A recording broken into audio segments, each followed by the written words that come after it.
Good morning, this is Wayne Bilal with another Smart Profit Maximizing Moment.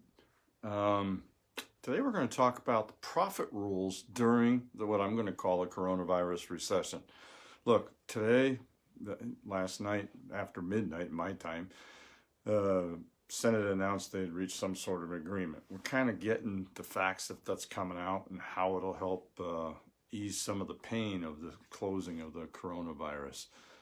Closing of businesses because of the virus, all right? Now, this is more aimed at what's going to happen to businesses and what you need to respond after we get past the virus part, when we're coming out the other end. Now, this package that they passed yesterday should help dramatically, but we're still going to have what I call the coronavirus recession.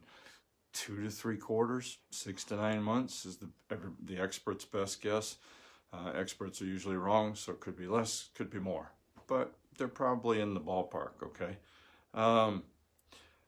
What you need to do is, old Dan Kennedy said it best probably, whatever everybody else is doing, do the opposite. Right now, everybody's hunkering down. You need to survive first. I've talked about that over the last week, all right? But once your survival of your business is in place, so figure out what's going on with the new loans or help or grants or whatever is in this bill to help small businesses. Talk to your bank, see if you can get help. Talk to your suppliers. We'll go into that a little bit more detail in another one. But what you really need to do is understand that you need to move forward. Look, I'm repurposing an article I wrote in 2008 after the big recession we had then because of the real estate collapse. All right? We've been through this before. We haven't been through this, but I'm talking about what businesses are going to go through going forward. We've had times where business wasn't as good. And what we're going to need to do is the same thing we've done in 2008 and back in 2001 and back before that. All right? Some businesses, all the way back to the Great Depression, were founded and expanded dramatically during these tough times because their business owner did not participate in the recession. One second.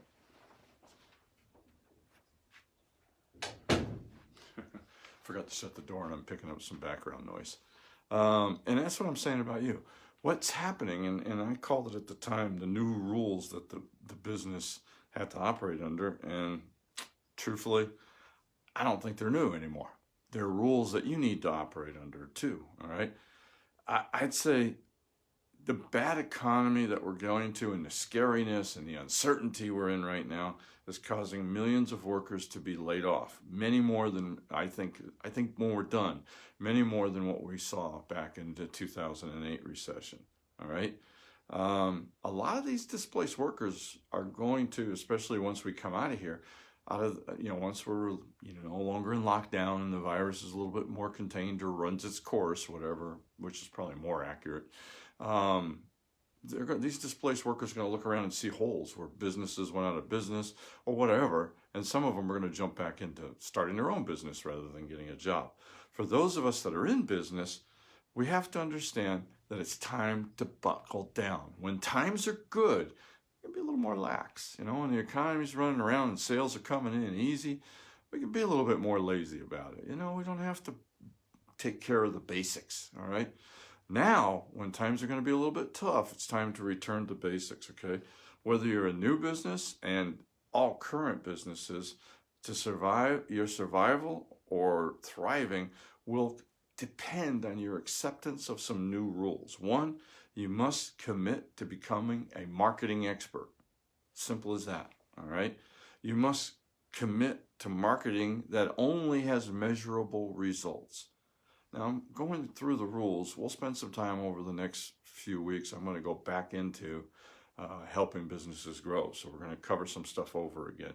You must become an expert in one-on-one selling and one-to-many selling, okay? So you really need to be good about that. You must become an expert in hiring and managing employees. Key, all right? You must become knowledgeable in money managers. You don't need to become an expert, but you must be involved. You can't just delegate this responsibility away and then forget about it. You need to know your numbers. You need to have a good set of books. You need to have somebody that helps you interpret them. Simple as that. You must become an expert in product development.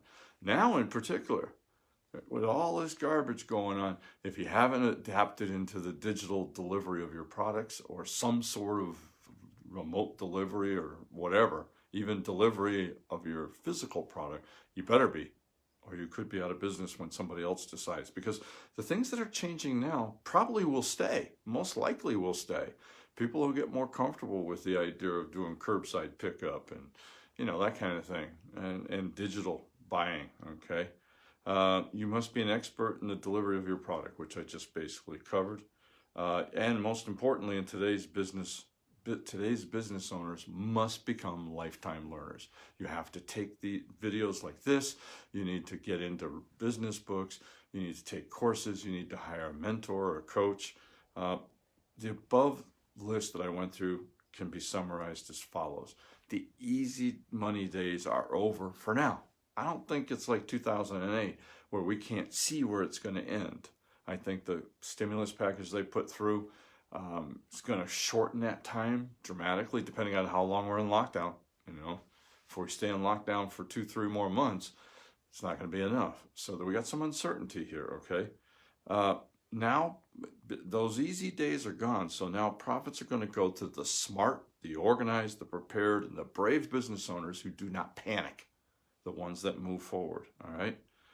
I believe this so strongly that we're redoubling our efforts to provide useful information and affordable coaching. I put off doing coaching because it was a lot of work and I had other excuses for not doing it. I'm going to get through tax season because I know it's extended to July 15th, but I'm putting myself under, I may not finish by April 15th because I'm not going to kill myself and run my resistance down so that I'm likely to catch something. But by April 30th or so, I want to have most of the work done. All right, so that I can jump into coaching and helping my business clients survive and, more importantly, thrive and become very, very profitable during this time. So keep your eyes open, keep watching me here, pay attention, because people who pay attention are my followers and my current clients are going to get first shot. I'm not going to add a lot of people to coach. I may do we'll see. I'm still working with my coach, okay, to determine what's the best way to approach this. Hey, until next time, this is Wayne Bilal saying, don't panic. Do follow those rules that I wrote down. I'm going to post those rules along with this video. And do make sure that we make this our most profitable year ever in spite of the coronavirus. Thank you very much.